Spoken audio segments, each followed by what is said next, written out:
Hello everyone, welcome to This Week in Parliament, where we cover the chaotic week in the House of Commons. I end last week's episode with the hope that this week will be calmer and Parliament can get back to productive works. Well, I was wrong. If you have watched the news, this week has been very busy for those who cover the Hill.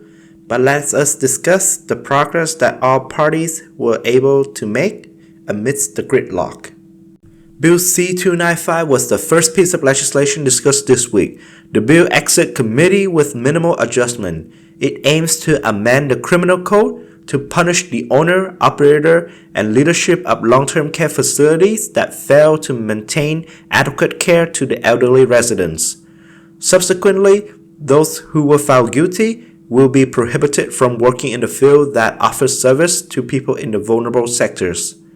The bill received unanimous support from all parties and had entered into Senate. Discussion and voting was also conducted on Bill C-219. The Environmental Bill of Rights was sponsored by the NDP, and it would give those who live in Canada the legal framework to pursue litigation against the government if their rights of living in a healthy environment are violated. The Liberal Party spoke out against the bill and criticized that it lacks a clear implementation framework. The Conservative parties also fought against the bill and said that it would clog the court system with lawsuits. The Bloc Québécois was the only major party that supported the bill and wished for it to be studied in the committee. The New Democrats defend the bill by pointing out that the province of Ontario and Quebec had similar legislation, but there was no significant impact on the court caseload. They also criticized the Liberal Party that the Liberal Party had previously supported similar legislation in 2010 during the Harbour government, but they did not commit to support this bill. As a result, the bill was defeated with support from only the NDP, the Bloc, and Green Party, and one Liberal MP.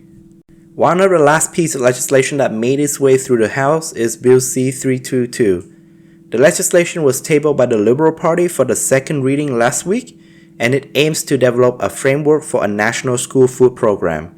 The legislation got approval from all other major parties except for the Conservative parties. As a result, the bill passed and is currently being studied in the committee. Unfortunately, that is all of the productive work that had been completed in the House this week. Now let's dive into the controversy. Starting off this week, the House has been mired with the controversy surrounding the Speaker of the House, Greg Fergus. He had been accused of partisan activities due to his participation in a provincial party event. As a friend to the outgoing party leader, John Fraser, Speaker of the House Greg Fergus filmed a thank you video while he was in his office in the parliamentary building and wearing the Speaker uniform. This video was presented at the Ontario Liberal Party Convention. The Speaker of the House is the referee that judged the appropriateness of debate conducted in the House of Commons.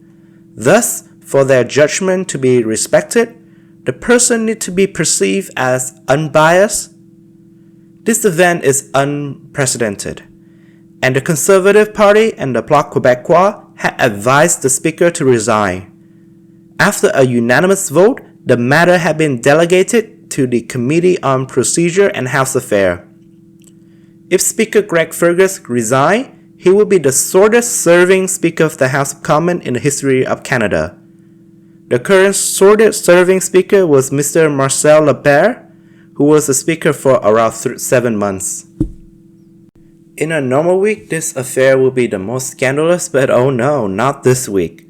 On Thursday, the Conservative Party again tabled a motion to call the Senate to pass Bills 234 and extend the coverage to cover family and First Nations. After the debate, the House voted on this motion.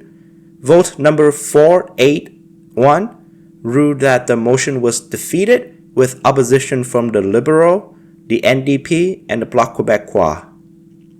And this result kickstarted a marathon of votes that the Conservative Party leadership had threatened to hold and filibuster the House, by voting on every single item stay in the fiscal budget of 2024. This even included the title and the preamble. The voting session starts at around 5 p.m. on Thursday, December 7th, and continue until late to around 11 p.m. the next day. As mentioned earlier, the vote for the Conservative Party motion was number 481. And by the end of the marathon, the last vote was number 641. This means that 160 votes were conducted. This event is historical.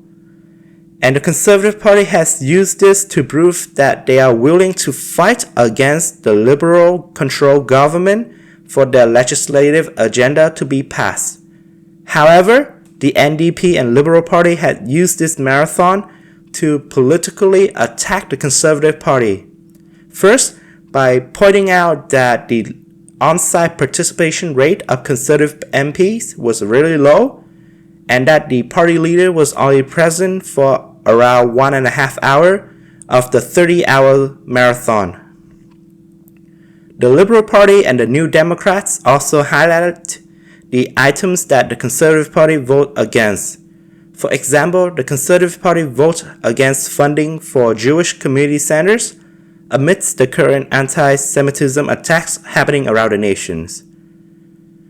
And their lack of support for Ukraine by voting against funding for training program for Ukrainian soldiers. And they point out the hypocrisy of the Conservative Party for their claim of supporting First Nation, but voting against funding for childcare center that will serve indigenous communities. With this series, I try my best to only unbiasedly present and comment on the policy-making process happening in the House of Commons, but oh boy, it is hard not to discuss the politics happened this week. At the beginning, the Liberal Party again showed the stupidity of giving the opposition ammunition with the Speaker of the House affair. Wrapping up the week, the Conservative Party attempts might have backfired and gives the Liberal and NDP dirt that they can use during the next election campaigns. Well, that's all for this week, folks. This voting session had cut the week a bit short. It is currently unclear if the Conservative Party will use other procedural mechanisms to extend their filibuster, or whether they will act on their threat on keeping the House meeting over the winter break. As you have seen, we are living and observing history as it's unfolding before our eyes. So please like and subscribe to our series for further updates. Once again, thank you so much.